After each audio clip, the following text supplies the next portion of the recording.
and we've got a caller on the line already, Doug. All right. Frank, Bay County, what can we help you with tonight? Frank, go ahead. Okay, thank you. I have an issue. I took a FMLA leave from work, and there were some stipulations in my FMLA that stated that I could work a certain amount of hours a week, so many days a week, so that I could still have time to take care of my family member. And a supervisor advised me that I had to either come back full time and just do away with my FMLA and the situation with my family, or just sit and wait until my FMLA is over. And I just don't think that was fair. I haven't had any income coming in or nothing. Mm-hmm. And Frank, how long have you been off with assisting a family member? How long?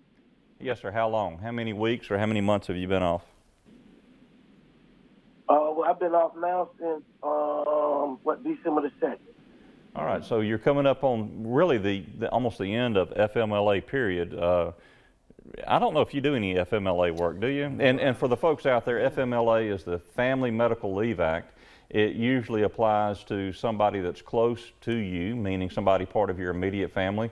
It can include an aunt, uncle, mother, grandmother, godmother, somebody that you are a caregiver for perhaps, depending on the very, very broad definition of it. But do you do any work in the FMLA area? No, I was good enough to understand the acronym. I knew exactly what he meant. All right, but well, it's outside my swim lane, Larry. Okay, it's outside your swim lane. All right, well, we do have a lawyer that does FMLA work, so I'm a little bit familiar with it. Mm-hmm. And so, Frank, what your employer has done is kind of change the terms of the FMLA agreement for you to be off.